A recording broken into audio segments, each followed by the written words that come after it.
চলো আমরা শুরু মায়োকার্ডিয়াল ইনফেকশন। Page number 196। ঠিক আছে, তো মায়োকার্ডিয়াল ইনফেকশন হলো the death of myocardial cells from inadequate oxygenation. কেন inadequate oxygenation? Due to plague বা এরকম আর কি। Characterized by localized formation of necrosis with subsequent healing, scar formation and fibrosis। মানে হলো অক্সিজেন, ল্যাক অফ অক্সিজেনের কারণে যেই যেই জায়গাটা অক্সিজেন যাইতে পারে না ওই জায়গাটায় সেলটা ড্যামেজ হয়ে যায়। ড্যামেজ হয়ে কি হয়? নেক্রোসিস হয়। নেক্রোসিস বলতে বোঝায় একদম কালো হয়ে যায়। ড্যামেজ হয়ে সেলটা ওই জায়গায় কালো হয়ে যায়, এটাকে বলা হয় নেক্রোসিস। এর ফলে কি হয়? এর ফলে স্কার ফর্ম করে ওই জায়গায় এক ধরনের কালো আবরণের মতো তৈরি হয়। এটাই হলো মায়োকার্ডিয়াল ইনফার্কশন। এবং আরেকটা জিনিস বলতে চাই, সেটা হলো ডায়াবেটিক পেশেন্টরা, ডায়াবেটিস মেলাইটাস যাদের হয়, যেসব পেশেন্টদের হয়, তারা কিন্তু এই কার্ডিয়াক পেইনটা প্রপারলি অনুভব করতে পারে না। এই জন্য অনেক সময় তোমার যেমন আমি যাকে দেখতে গেছিলাম ওনারও সেম ছিল। ওনার ৩-৪ দিন আরো কয়েকদিন আগে থেকেই হালকা ব্যথা ছিল, কিন্তু মায়োকার্ডিয়াল ইনফেকশনের ব্যথা কিন্তু সিভিয়ার ব্যথা। কিন্তু উনি বুঝতে পারেনি, কারণ ওনার ছিল, ওই ডায়াবেটিস মেলাইটাস ছিল।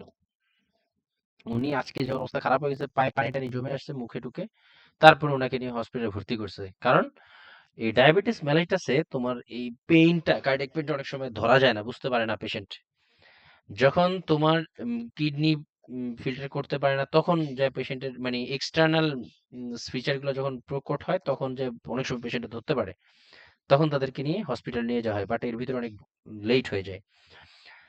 তো অনেক সময় পেশেন্টের এই অ্যাডভান্স ডায়াবেটিস মেলাইটাস থাকলে, অ্যাডভান্স স্টেজে মূলত এই জিনিসটা হয়, থাকলে তাদের এই কি হয়, তাদের পেরিফেরাল নিউরোপ্যাথি থাকে। এটা আমরা অলরেডি জানি ডায়াবেটিস মেলাইটাস পেশেন্টদের। আর এই জন্য এমআই পেশেন্টদের যদি ডায়াবেটিস মেলাইটাস থাকে, তখন এমআই হলে এই তোমার এই কি বলে, ওই বোঝা যায় না, মানে পেইনটা বোঝা যায় না। আহ এবার আসলে findings: subsequent standard pain with radiation to neck, shoulder, back and arms, often described as crushing pain, মানে একদম ছিঁড়ে যায়। এবং আরেকটা জিনিস বলেছিলাম তোমার, কি বলে, স্ট্যাবিং পেইন, মানে ছুরি দিয়ে গুতা দিলে যেমন পেইন হয় না, এরকম পেইন হয়। তারপরে কি করে পেশেন্ট লিভাইন সাইন, বুকটা ধরে রাখে, বুক ধরে রাখে, এটা দেখাইতেছি। লিভাইন সাইন, এই যে লিভাইন sign,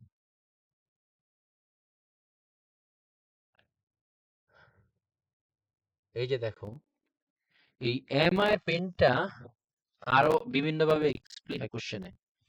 substr pain with radiation to neck, shoulder, back and arms, crushing pain, এবং এটাও বলে elephant sitting on the chest. এর মানে হলো বুক ভারী হয়ে আসে, বুক ভারী ভারী হয়ে আসে। ঠিক আছে, তারপরে আরেকটা শব্দ বলছিলাম গতকালকে, মনে আছে কি বলছিলাম? Stabbing pain, stabbing. বুঝছো, এগুলি কোশ্চেনে থাকে।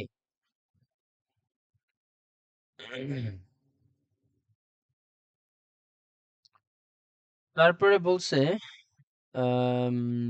কি বলে, vice like chest pain. Vice like chest pain বলতে বোঝায় যে তোমার ধরো অনেক সময় হয় যে, একটু দাঁড়াও, এই এটা একটু দিবা, এটা হুম, আচ্ছা। ভাইস লাইক পেইন বললো যে তোমার কি বলে তোমার, কি বলবো, মানে মনে হয় যেন ভাইস লাইক লাগে পেইনটা মনে এটাই। যে ওই যে মানে চেপে ধরা, বা তোমার কি বলবো, মানে ধরো তুমি যদি কারো বুকের উপরে চাপ দিয়ে ধরে রাখো, মানে এলিফ্যান্ট, মানে বুকটা অনেক ভারী হয়ে গেছে, ভারী ভারী বুকটা ভার হয়ে থাকে, অনেক সময় বলে না, এরকম একটা পেইন। বা মানে বুকটাকে খামচে ধরার মতো একটা পেইন, বুঝছো, মানে কাউকে চাপ দিয়ে ধরা, মানে এরকম আর কি। ওই যে বলে না, কি বলে, একটা গান আছে ফুয়াদের। মানে অনেক ভারী অনুভব করতেছে এরকম ভাইয়া? হ্যাঁ হ্যাঁ, অনেক ভারী ভারী অনুভব করে বুক। তো এই ছিল পেইনের স্ট্রাকচার, এগুলো কোশ্চেনে দিয়ে দেয়, বুঝছো। যেহেতু ইংলিশ আমাদের নেটিভ ল্যাঙ্গুয়েজ না, সেই ক্ষেত্রে এই ধরনের শব্দগুলো জানাটা গুরুত্বপূর্ণ। তোমাকে দিয়ে দিলে তুমি যদি না বুঝো যে এলিফ্যান্ট, তো সবচেয়ে বেশি পাওয়া যায় ক্রাশিং পেইন এবং elephant sitting on the chest, এই দুইটা বেশি পাইছি। ভাইস লাইক আমি পাই নাই এখনো, তবে কোশ্চেনে আসছে যেহেতু এই জন্য লেখা হয়েছে।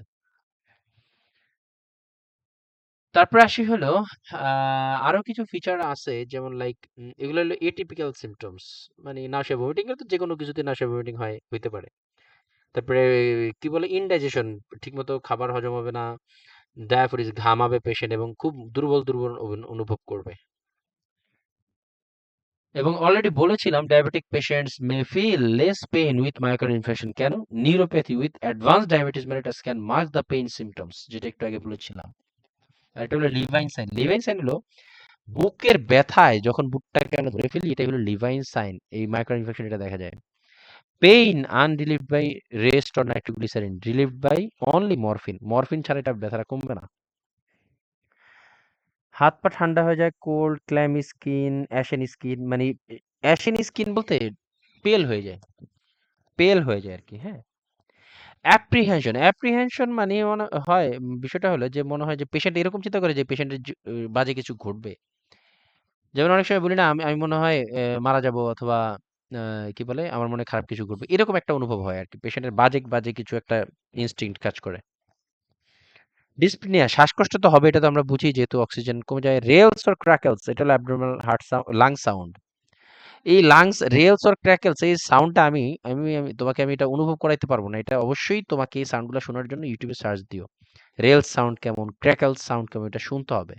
হুইজিং সাউন্ড সবাই বুঝবা, যেমন বাঁশির মতো শো শো সাউন্ড হয় লাংসে, এটা আলাদা। আর রেলস অর ক্র্যাকলস, ক্র্যাকলস হলো এভাবে বলা যেতে পারে কিছু ওই যে জিনিসপত্র যাতে না ভাঙে, এক ধরনের এয়ার দেওয়া কিছু পলিথিনের মতো থাকে না, চাপ দেয় অনেকে ফুটায় দেখলে, এই চাপটা দুই একটা চাপ টাপ দেয়, ওটা কি পেপার বলে? গ্লাস আইটেম গুলো সাধারণত এইভাবে আসে, দারাজ থেকে কর্ডার দিল এরকম পেপার দিয়ে আটকায় দেওয়া হয়। Bubble paper.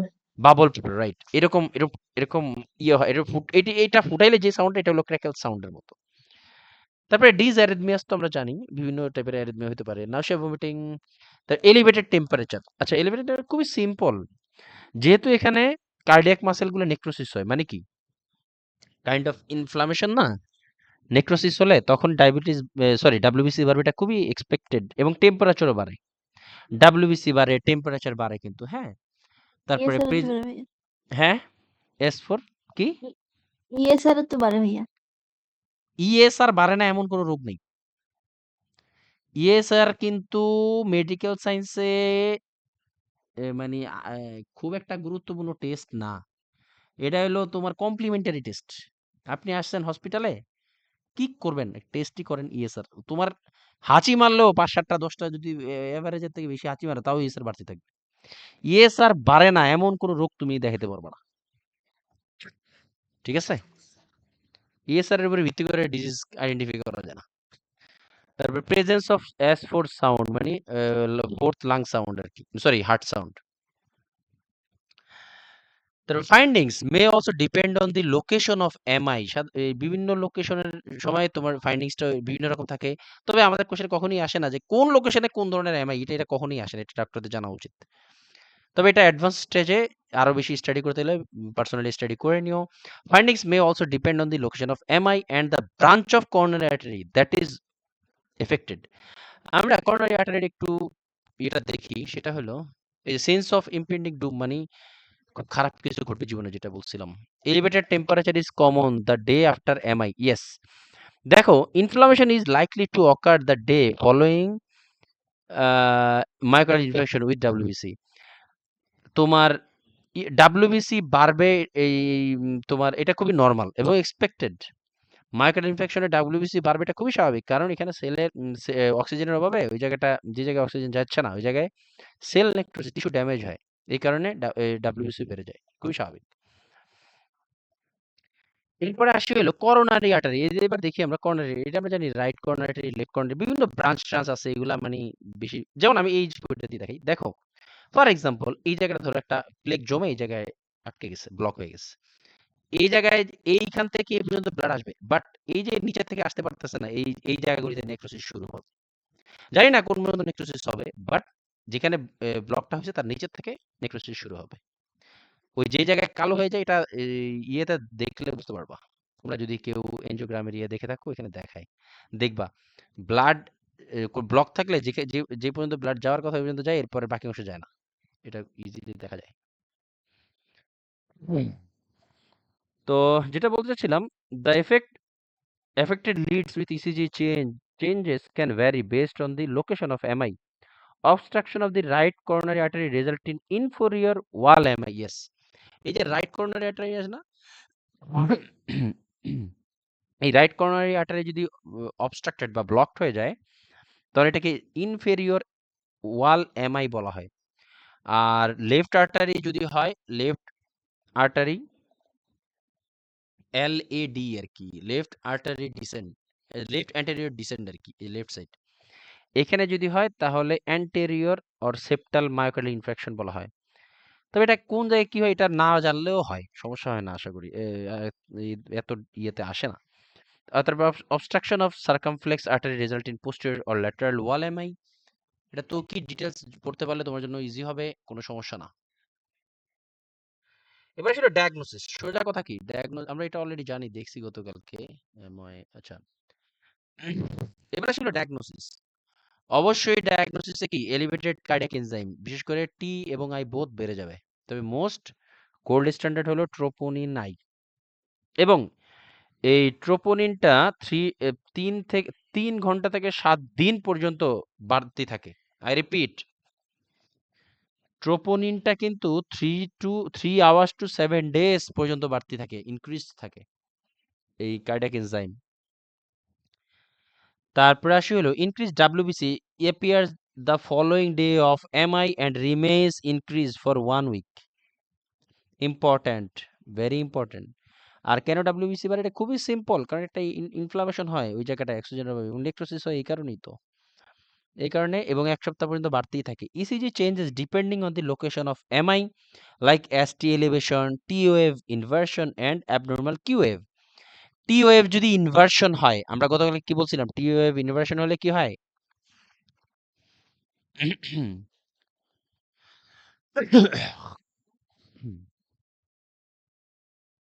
হ্যাঁ, অক্সিজেন কমবে। অক্সিজেন কম কম আসতেছে, মানে অক্সিজেন সাপ্লাই কম, এটা। আর কিউ অ্যাবনর্মাল কিউ ওয়েভ মানে কি? Block, totally block. Totally block হয়ে যায়। তারপরে হলো যে এরপরে ডায়াগনোসিস আমরা কার্ডিয়াক ক্যাথেটারাইজেশন করেও দেখতে পারি। এবার আসি হলো ম্যানেজমেন্ট। ম্যানেজমেন্ট আমরা অলরেডি পড়েছি, Mona therapy, Mona, morphine, oxygen, nitrate and aspirin. Morphine, তারপরে অক্সিজেন, নাইট্রেট অ্যান্ড অ্যাসপিরিন। এখানে আরেকটা বিষয় হলো, মরফিন যে শুধুমাত্র ব্যথা কমায় তা কিন্তু না। মরফিন, এটা খুবই ইম্পর্টেন্ট, এখানে অনেক কোশ্চেন হয় মরফিন রিলেটেড বিষয়ে। কেন মরফিন তোমার এই এমআইতে ব্যবহার করা হয়? খুবই সিম্পল, এরা এট এ টাইম পেশেন্টের পেইন এবং অ্যাংজাইটি দুইটাই কমায়। তারপরে পেশেন্টের ভ্যাসোডাইলেট করে, যদি এটা ভ্যাসোডাইলেট সাহায্য করে, এবং প্রিলোড ডিক্রিজ করে। প্রিলোড মিন্স হার্টে পাম্প করার আগে যে ব্লাডগুলো থাকে ওটাকে এই এই পাম্পিং একটু একটু স্লো করে, এবং আফটার লোডও একই কাজ করে। কার্ডিয়াক ওয়ার্কলোড এবং অক্সিজেন ডিমান্ডও কমায়। তো সব মিলিয়ে মরফিন ইয়ের জন্য পজিটিভ হিসেবে কাজ করে, হার্টের পেইনের জন্য পজিটিভ হিসেবে কাজ করে। এরপরে বিপি বেশি থাকলে তখন বিটা ব্লকার দেওয়া হয়। তারপরে এস্টাবলিশ আইভি লাইন, এটা তো বুঝো এগুলো। আর তারপরে যেহেতু অক্সিজেন কমে যায় এই জন্য অক্সিজেন দেওয়া হয় 2 থেকে 4 লিটার। Bed rest with semi Fowler's position, yes, কারণ উম, এই অক্সিজেন প্রবলেম হলে আমরা সবাইকে কিন্তু বসেই ইয়ে করতে বলি। তারপরে monitor urinary output, ensure minimum 30 ml। এই জিনিসটা আমার জিজ্ঞাসা করার আছে, বলো। এইটা দেখি রুনা বলতে পারবা কেন? আচ্ছা না, রুনা পারবে না, দেখি লাবণী বলো, কেন আমরা এই কার্ডিয়াক পেশেন্টের ইউরিন আউটপুটটা দেখতে চাই?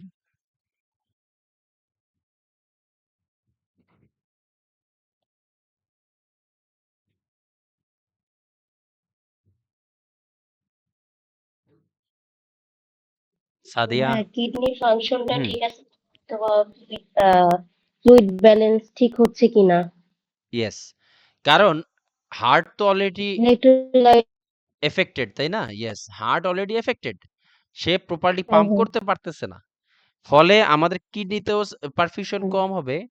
এই জন্য কিডনি, আবার কিডনি যদি পারফিউশন না করে তখন আবার অ্যাকিউট কিডনি ইনজুরি হয়ে যায় না? এগুলাকে আমরা অ্যাসেস করার জন্য, হ্যাঁ হ্যাঁ to assess the renal perfusion, এই জন্য কিন্তু আমাদের অবশ্যই ইউরিন আউটপুটটা চেক করতে হয়। রুনা, কি বুঝছো আমি কি বলছি এই জায়গাটায়?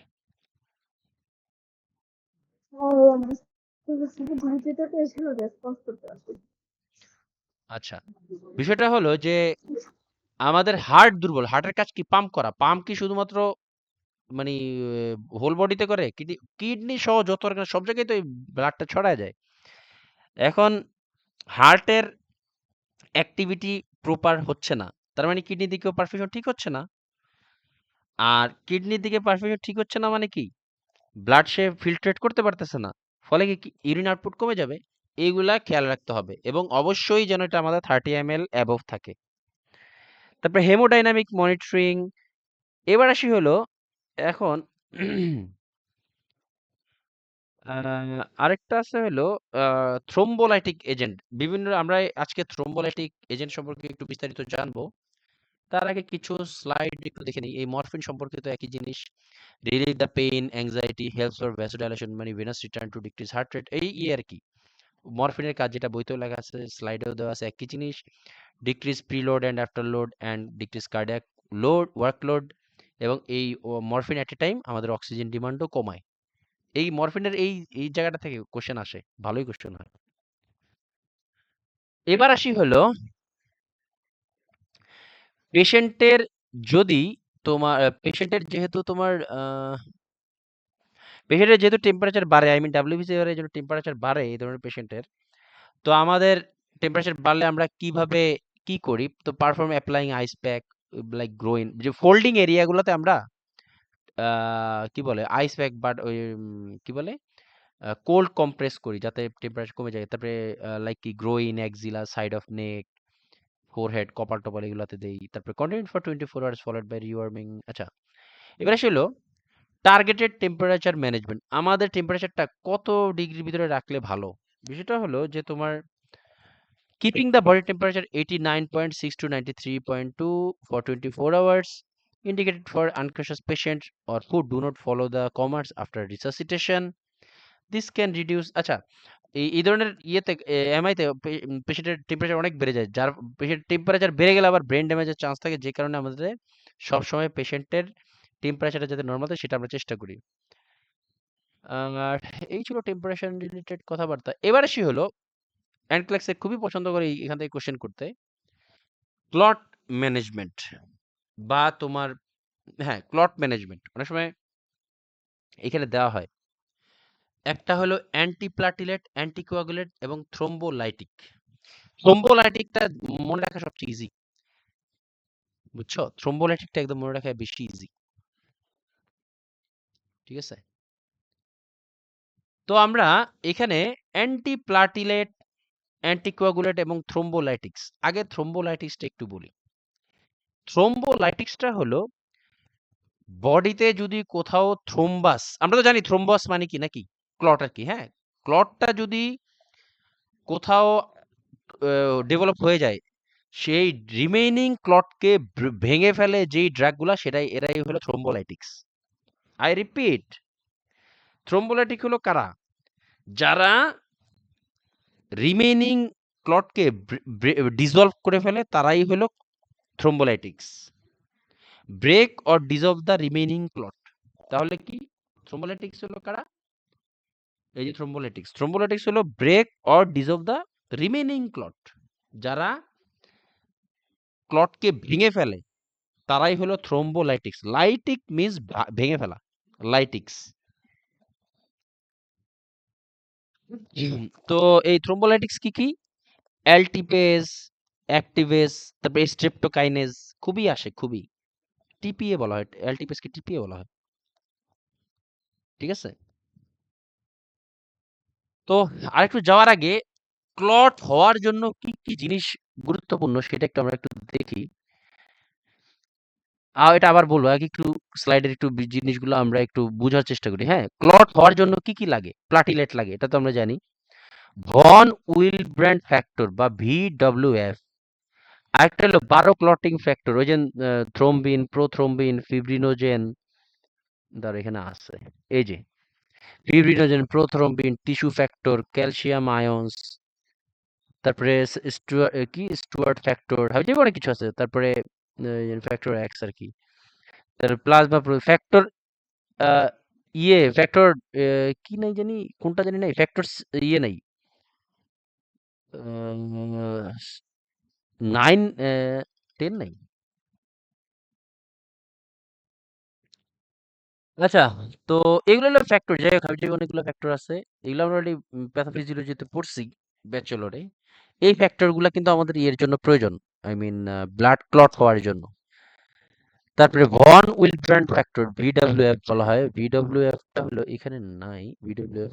হুম, এটা হলো এক ধরনের সাবস্টেন্স বা এক ধরনের ইনগ্রিডিয়েন্ট, যেটা ইয়ের জন্য খুবই প্রয়োজন, ব্লাডকে ক্লট হওয়ার জন্য একটা উপাদান যেটা প্রয়োজন আছে। তো এই তিনোটা মিলে মূলত একটা ক্লট তৈরি হয়। প্লাটিলেট, আমরা তো জানি প্লাটিলেট, ভন উইলব্র্যান্ড ফ্যাক্টর, একটা হলো 12 ক্লটিং ফ্যাক্টর, এই যে 12 ক্লটিং ফ্যাক্টর হলো এগুলো। তো এগুলা মিলে মূলত একটা ক্লট তৈরি হয়। এখন এই ক্লট, বিভিন্ন টাইপের ক্লট, সরি, ক্লট গুলাকে ডিসলভ করার জন্য, আই মিন কিছু ড্রাগ আছে ক্লট, যেটা ক্লট হয়ে গেছে সেটাকে আর বড় হতে দেয় না। কিছু ড্রাগ আছে যেটা ক্লট হয়ে গেছে সেটাকে ভেঙে ফেলে, তারপরে রক্ত সঞ্চালন বাড়ায় দেয়। কিছু আছে যে তোমার আহ, উম, কি বলে, ক্লট যেমন আছে আম, সেটাকে আর নতুন ভাবে ফর্ম করতে দেয় না, এরকম আর কি। তো আমরা সেটা একটু ধীরে ধীরে দেখি। প্রথমেই আসি থ্রোম্বোলাইটিক, এটা মনে রাখা ইজি। লাইটিক, এই যে LYTICS, লাইটিক্স মিন্স ভেঙে ফেলা। আমরা অলরেডি বলছি থ্রোম্বোলাইটিক্স কারা, যারা কিনা রিমেইনিং ক্লটকে ভেঙে ফেলে বা ডিসলভ করে ফেলে, ঠিক আছে? তো এমন ড্রাগ কারা? এমন ড্রাগ হলো TPA বা অ্যালটিপেজ, অ্যাক্টিভেজ, তারপর স্ট্রেপ্টোকাইনেজ, ইউরোকাইনেজ, এরা হলো থ্রোম্বোলাইটিক্স, ঠিক আছে? বুঝছো সবাই? হ্যাঁ। এখান থেকে কিন্তু কোশ্চেন হয়।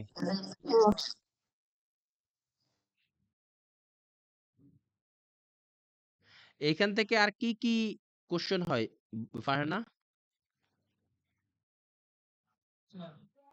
যে হেমোরেজিক শকে থ্রম্বোলাইটিক দেওয়া যাবে না, হ্যাঁ, ওইটা তো আছে, ওইটা এটা এখনো বলি নাই। হ্যাঁ, আর তারপর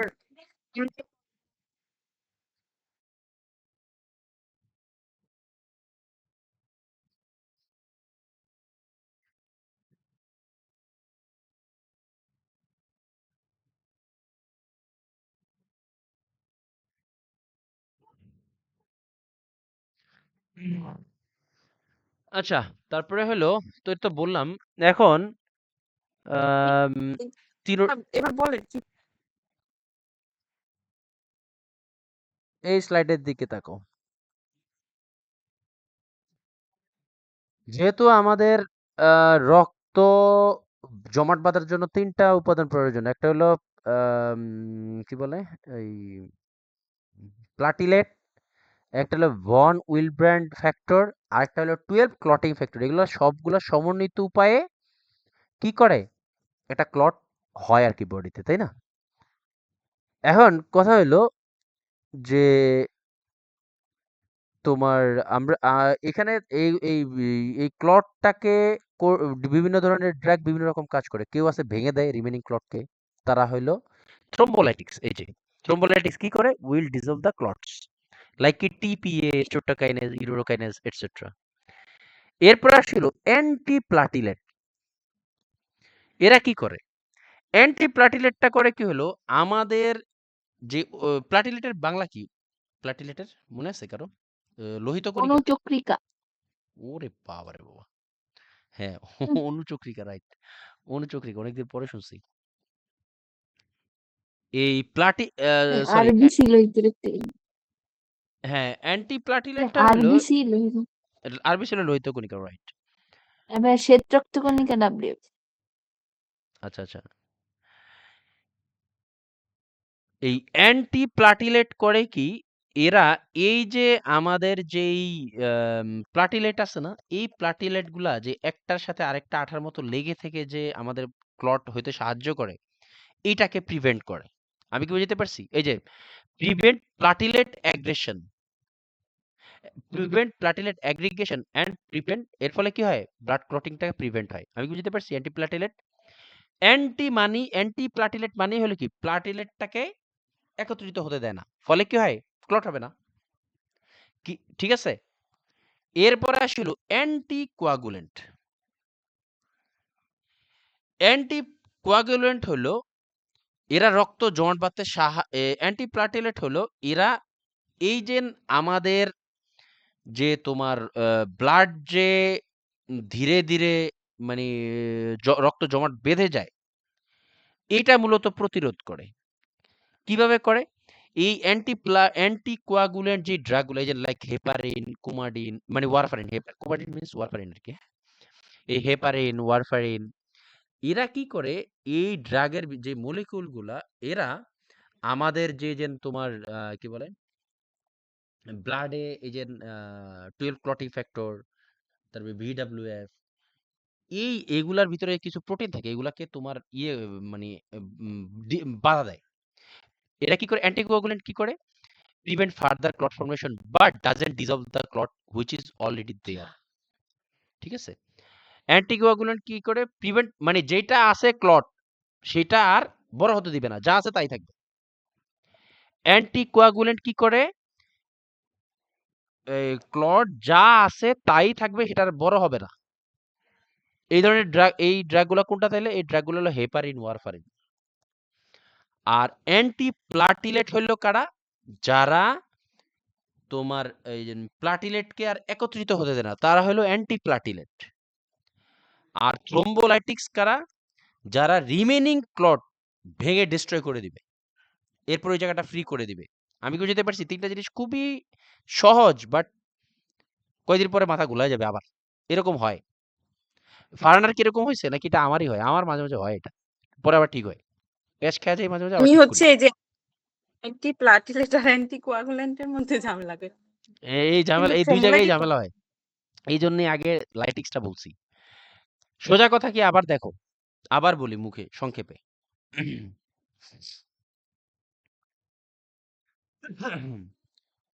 তোমার কি জানি বলতে চাচ্ছিলাম, ওই যে থ্রোম্বোলাইটিকটা ইজি, এরা রিমেনিং ক্লটকে ভেঙে দেয়। ঠিক আছে? অ্যান্টিপ্লাটিলেট কি করে? প্লাটিলেটকে মানে লাগতে দেয় না।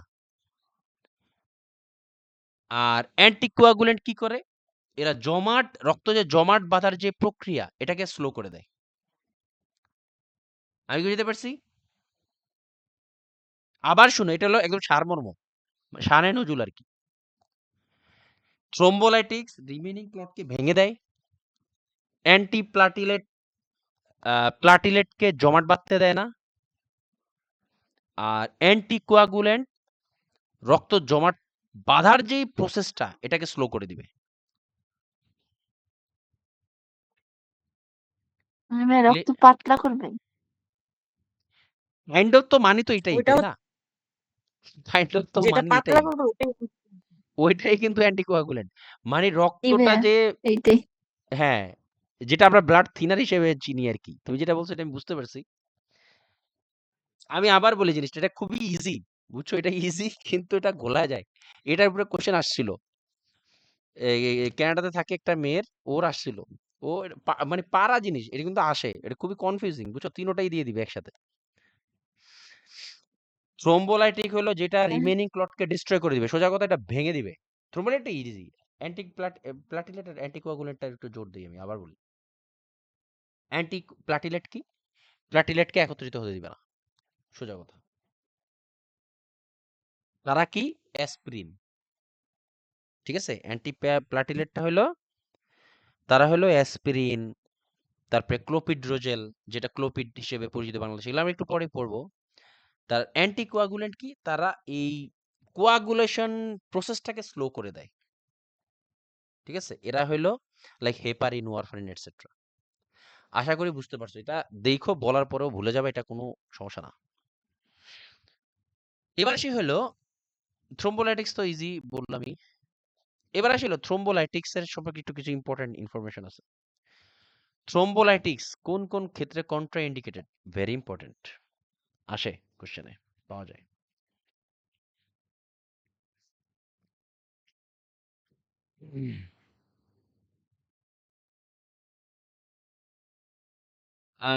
প্রথমে হলো অ্যাট্রিওভেনাস ম্যালফরমেশন বা এভিএম। অ্যাট্রিওভেনাস ম্যালফরমেশন এইটা আমাদের মোস্টলি আমাদের গ্রেট আর্টারি, বিশেষ করে তোমার অ্যাওর্টা আছে না, অ্যাওর্টার এখানে আউট পাউচ হয়, অ্যানুরিজম হয়, ঠিক আছে? অ্যানুরিজমটা আমি একটু তোমাকে দেখাই, তোমাদের একটু চিত্র এঁকে দেখাই। এটা যদিও এখানে পড়বো কিনা আমার মনে আসতেছে না। এই চ্যাপ্টারে কি আছে ফারহানা, কি মনে হয়? অথবা পাইছেন মনে আছে? ধরো এটা হইলো একটা ভেসেল বা আর্টারি ধরো, হ্যাঁ? এই চ্যাপ্টারের শেষের দিকে পাবেন। এটা ধরো একটা আর্টারি, হ্যাঁ? এই আর্টারির ভিতর দিয়ে হুট করে একটা বেলুনের মতো অংশ বের হইছে। খেয়াল করছো? এটা কেন বের হয় জানো? অনেক সময় আমাদের যে আর্টারিয়াল লেয়ার বা ভেনাসের যে ভেসেলের যে লেয়ার, এই লেয়ার ড্যামেজ হয়ে যায় ডিউ টু এনি রিজন।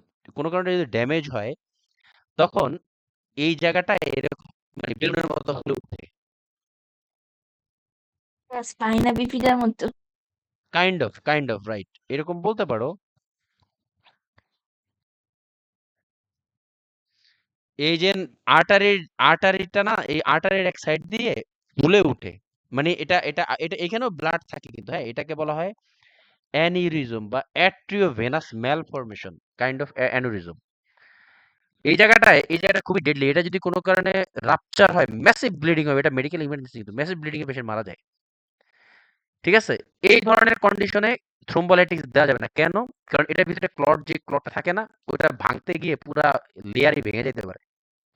এই জন্য তোমার এই থ্রোম্বোলাইটিক্স, অ্যানিউরিজম বা অ্যাট্রিওভেনাস ম্যালফরমেশন, এটা আমরা এই চ্যাপ্টারে পড়বো, হালকা একটু বলি, জাস্ট একটু মাথায় রাখো, এতটুকুই যথেষ্ট। তো এই কারণে এটা দেওয়া যাবে না।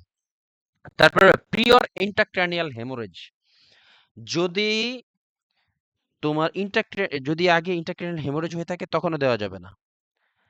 তারপরে ischaemic stroke within 3 months, lack of অক্সিজেনের কারণে যদি স্ট্রোক হয়ে থাকে ব্রেনে, সেক্ষেত্রে, এবং এটা যদি 3 মাসের ভিতরে হয়ে থাকে, সেক্ষেত্রে এই তোমার এই থ্রোম্বোলাইটিক্স দেওয়া যাবে না। Significant head trauma within 3 months, head injury within 3 months, surgery within last 2 weeks. আচ্ছা, আমাকে একটু কমন সেন্স খাটাতো, যেহেতু মোটামুটি রুনা বাদে সবারই মোটামুটি একটু সময় হয়েছে। কেন এই ইন্ট্রাক্রানিয়াল হেমোরেজ, স্ট্রোক এগুলাতে উইদিন 3 মান্থস এর ভিতরে না বলা হইতেছে? ফারহানা চুপ থাকো, পাইসেনও চুপ থাকো, আখিও একটু চুপ থাকো, দেখি বাকিরা কেন আমরা থ্রোম্বোলাইটিস এই কন্ডিশনগুলো দিতে পারতেছি না?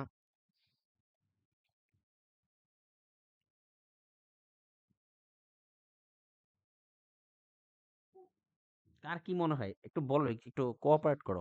হ্যাঁ, তো ব্লিডিং এর চান্সের কারণে। হ্যাঁ, অবশ্যই ব্লিডিং এর চান্সের কারণে, বাট মানে কি হয় বলতে বুঝতে পারো বিষয়টা?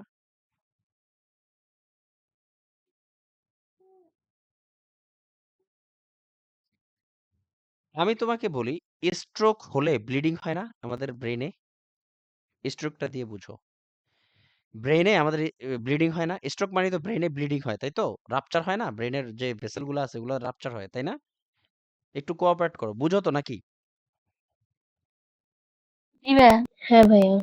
এখন ব্লিডিং হইলে ওই জায়গাটায় সারাদিন তো আর ব্লিডিং হয় না, ওই জায়গাটায় ব্লিডিং হয়ে একটা পর্যায়ে ক্লট হয়ে যায় না ইন্টারনালি, মানে ইন্টারক্রানিয়ালে? জি ভাইয়া। হ্যাঁ। এখন যেই ক্লটটা ওইখানে ডেভেলপ করে, সেটা যদি আমরা আবার এই থ্রোম্বোলাইটিক্স এর মাধ্যমে আমরা ভেঙে ফেলি, ওইখানে রিব্লিডিং হওয়ার সুযোগ হয়, তৈরি হয়। বুঝাইতে পারছি? জি হ্যাঁ। এই কারণে কিন্তু এই এই লাস্ট 3 মান্থস এর ভিতরে এই কারণে কিন্তু এটা থ্রোম্বোলাইটিক্স নিষেধ করা হয়। ওকে? তারপরে আসি হলো আরেকটা হলো finally surgery within last 2 weeks, তারপরে বিপি ওভার 100 80/110 এটা হলো রিলেটিভ কন্ট্রাইন্ডিকেশন। তো এই ছিল মোটামুটি থ্রোম্বোলাইটিক্সের কন্ট্রাইন্ডিকেশন। হ্যাঁ, তাহলে আমরা বুঝতে পারছি যে আমরা এই জন্য দেখবা যে এই থ্রোম্বোলাইটিক্স, অ্যান্টিপ্লাটিলেট, অ্যান্টিগুলো সবই তো ব্লাড থিনার বা মানে এভারেজ আমরা মানে যাতে ব্লাডটা পাতলা থাকে অথবা রিমেনিং ক্লট থাকে, এই জন্যই তো আমরা দিই। কিন্তু সব কন্ডিশনে আমরা সব ড্রাগ দিতে পারবো না। কেন? এই সেই কারণ থ্রোম্বোলাইটিক্স, যেমন স্ট্রোকের পেশেন্টকে আমরা থ্রোম্বোলাইটিক্স দিতে পারবো না, হয়তো অ্যাসপিরিন অথবা ওয়ারফারিন এগুলো দিতে পারবো। সেটা একটা জাস্ট উদাহরণ হিসেবে বললাম আর কি, এইসব কারণে। এবার আসি হলো কি হলো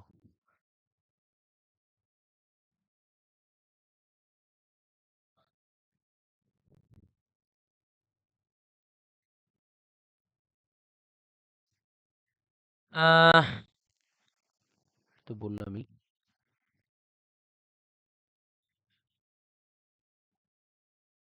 আর 10 মিনিট আছে। আচ্ছা,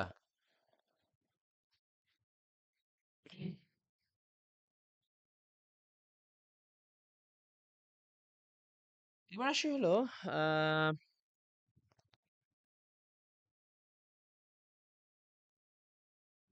এই ইয়েটা তোমার, এটাকে আমরা যদিও করি, আম, কি বলে,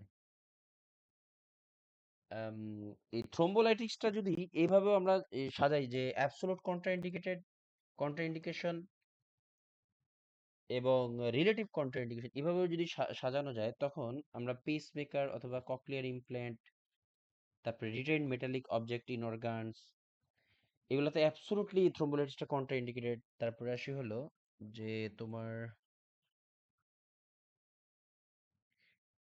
ভাইয়া উম, এটা তো এমআরআই। এমআরআই কোনটার ও ক্ষেত্রে sorry contra sorry indicated sorry এটা সরি লিখছে, সরি মেটাল টাইপের জিনিস মেটালের লাগবে। রাইট রাইট, এই জন্য তো কি এরকম লাগতেছে কেন? জি ও এখানে ভাইয়া। এই যে ছবি আছে এই যে দেখো, এইটা না। আচ্ছা, এমআরআইটা চান্সে একটু বলে দিই, হ্যাঁ হালকা, না থাক, একটা ভিতরে একটা ঢুকে যেতেছিলাম। এটা যেহেতু পড়ানো হয়নি, তো পাইনি, অল্প কয়েকজন বাদে নিউরো কেউই পায়নি। যাই হোক, এরপর আসি হলো ওই যে আমরা অ্যাট্রিও ভেনাস ম্যালফরমেশন যেটা বলছি না, এটা ব্রেইনে এইভাবে দেখা যায়। আর যেটা তোমাদেরকে এভিএম মানে অ্যানিউরিজম বলতেছি, সেটা হলো এটা। এই যে দেখো, এগুলো হলো আর্টারি। এই যে একটা গোল হঠাৎ করে গোল হয়ে গেছে, এটা হলো অ্যানিউরিজম। এটা আমরা চ্যাপ্টারে পড়বো, হ্যাঁ। আর অ্যাট্রিও ভেনাস ম্যালফরমেশন এটা অনেকটা ভেরিকোজ ভেইনের মতো। এগুলো তো দেয়া যায় না, থ্রোম্বোলাইটিস গুলো দেয়া যায় না। আমরা এগুলো পড়বো, হ্যাঁ, এটা আরো ডিটেইলস পড়তে পারবো, টেনশন নেই। Thrombolytics help to stop infarction process. Yes, কেন এটা ইনফ্রাকশন মানে ইনফ্রাকশন প্রসেসটা, মাইক্রো ইনফ্রাকশনটা স্লো বন্ধ করে দেয়? কারণ রিমেইনিং যে ক্লটটা আছে, এই ক্লটটা ভেঙে দিয়ে ওইখানের পথটা শুরু করে দেয়, আই মিন স্মুথ করে, যাতে ব্লাডটা ইজিলি ট্রান্সফার হয় এইভাবে, dissolving the thrombus and reperfuse myocardium. The best indicator of reperfusion with thrombolytics is return of at least 50% ST segment to baseline. এই লাইনটার কথা বুঝছো কি বলছে? The best indicator of reperfusion with thrombolytics is return of at least 50% ST segment to baseline. মানেটা হলো, এই যে দেখো আমাদের এই যে আহ, আমি যদি একটু এটা দেখাই, এটা হলো সুন্দর হয়নি আঁকাটা, পি শিট কিউ আর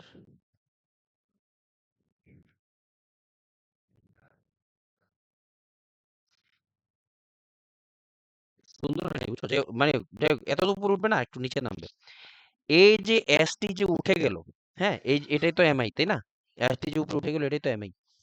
এর কথা হলো যে তোমার, আমরা যদি থ্রোম্বোলাইটিক্স দেই, এই থ্রোম্বোলাইটিক্স দেওয়ার পর এই যে উঠে গেছে না, এটা 50% অবশ্যই নিচে নামবে। ধর এটা থ্রোম্বোলাইটিক্স দিলাম, এরপরে এটা এইভাবে না উঠে এই যে এইভাবে,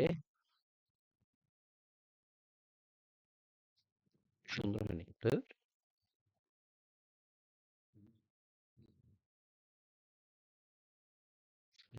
মানে যতটুকু উঠার তার 50% আর কি উঠবে না, সোজা কথা। এই লাইনটা কি বুঝছো? The best indicator of reperfusion with thrombolysis is return of at least 50% of ST segment to baseline. এই লাইনটা কি বুঝছো? এই লাইনটার মানে তকির জি ভাইয়া। হ্যাঁ বুঝে ভাইয়া থাকলে বুঝছি। চমৎকার, খুবই চমৎকার যদি বুঝে থাকো। ওয়েস্টি সিগমেন্ট যদি 50% বেজ লাইনে চলে আসে তার মানে হচ্ছে ভালোভাবে পারফিউশন হচ্ছে। হ্যাঁ, ইয়েস। একই জিনিস। আম, এবার আমরা পড়াই স্লাইডে ফিরে আসি। স্লাইডে তো না, ইয়েতে। এই অতএব থ্রোম্বোলাইটিক্স এর ইয়েগুলা কন্ট্রাইন্ডিকেশন গুলো লিখে রাখো। আর যতগুলা আমাদের যেহেতু যতগুলা থ্রোম্বোলাইটিক্স আছে, অ্যান্টিকোয়াগুলেন্ট আছে, অ্যান্টিপ্লাটিলেট আছে, সবগুলা কাজ কি? সাইড এফেক্ট কি? ব্লিডিং হবে, সোজা কথা। আর থ্রোম্বোলাইটিক্স এর অ্যান্টিডোট হলো অ্যামাইনো ক্যাপ্রোইক অ্যাসিড। রিমেম্বার, থ্রোম্বোলাইটিক্স এর অ্যান্টিডোট হলো অ্যামাইনো ক্যাপ্রোইক অ্যাসিড। রিমেম্বার। আচ্ছা, কোশ্চেনে সাধারণত এই যে অ্যান্টিকোয়াগুলেন্ট, অ্যান্টিপ্লাটিলেট, থ্রোম্বোলাইটিক্স এগুলা যেহেতু ব্লাডকে তোমার ক্লট হতে দেয় না বা রিমেনিং ক্লটকে ভেঙে দেয়, তার মানে কি এদের সাইড এফেক্ট কি হবে? ব্লিডিং হবে। এটাই নর্মাল, মানে সরি নর্মাল না, মানে এটাই এদের সাইড এফেক্ট। কিন্তু কথা হলো আমরা এটা কিভাবে বুঝবো? যদি আমাদের ইউরিনের সাথে ইউরিন ডিসকালারেশন অথবা আমাদের স্টুলের সাথে ব্লিডিং হয়, মানে মেলে না হয়, তখন it is concerning. I repeat, আবার শুনো, এনি অ্যান্টিকোয়াগুলেট, এনি অ্যান্টিপ্লাটিলেট অথবা থ্রোম্বোলাইটিক্স এর এগুলা কাজই তো তোমার রিমেনিং ক্লট বা এগুলোকে হয় ভেঙে ফেলবে, না হলে জমাট পাতে দিবে, না হলে রিলে করে দিবে, এটাই তো কাজ। আর এটা তাহলে এটা কি, এটার সাইড এফেক্ট কি থাকবে? ব্লিডিং। কথা হলো আমাদের ইউরিনের সাথে যদি এখন ব্লাড যায় এই ড্রাগ খাওয়ার পরে, আমাদের স্টুলের সাথে যদি ব্লাড যায়, তখন ইট ইজ কনসার্নিং।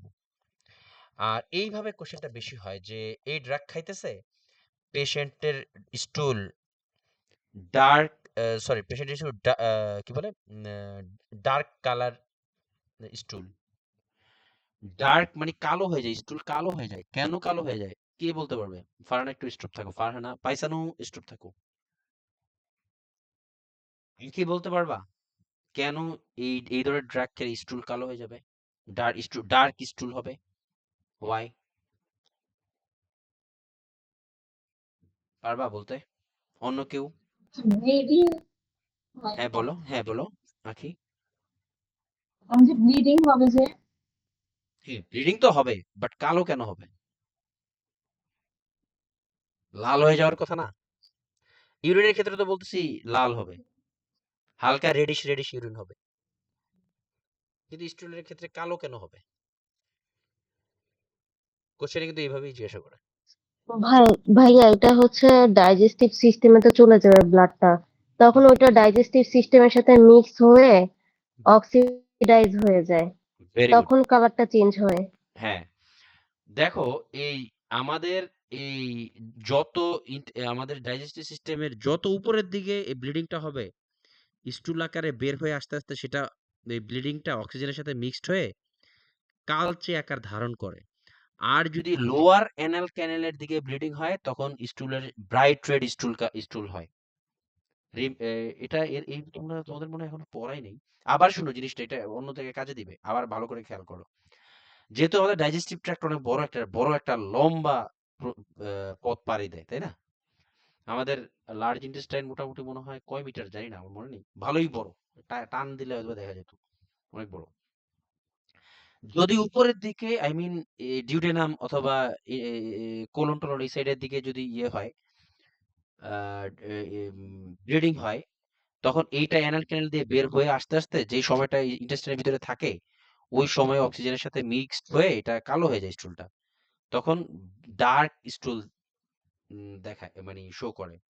আর যদি একদম মানে স্টুল বের হয়ে আসবে তার আগে যদি ব্লিডিং হয়, তখন এটা ব্রাইট রেড তোমার কালার থাকে স্টুলে। এটা হলো পার্থক্য। এইভাবে কোশ্চেনটা কিন্তু আসে। এর এর এছাড়া আর কি আসে ফারহানা? এই আর কি পাইছো কোনো কিছু? অথবা পাইসানও বলতে পারো। ফারহানারই জিজ্ঞাসা করতেছি বারবার। পাইসানু এর বাইরে দিয়ে আমার মনে পড়তেছে না, এর বাইরে মনে হয় না আসে। একটু আগে বললাম না থ্রোম্বোলাইটিক থেকে ও হ্যাঁ, হ্যামোরেজিক শকে যে ইউজ করা কন্ট্রাইন্ডিকেটেড এই হ্যাঁ কোশ্চেনটা হেমোরেজিক, হচ্ছে। হ্যাঁ হেমোরেজিক রাইট। যেখানে তারপরে তোমার ব্লিডিং হচ্ছে, অ্যান্টিনোকার্পিং হ্যাঁ অ্যান্টি যেখানে যদি এটা হ্যাঁ এখানকার ম্যাটারনিটি থেকে আসে ওই যে উম, পিপিএইচ এ হ্যাঁ পিপিএইচ ব্লিডিং অফ ভাইয়া ক্লাস অফ হয়ে যাবে ভাইয়া। চলো আমরা একটা ব্রেক নিই, হ্যাঁ 10 মিনিট।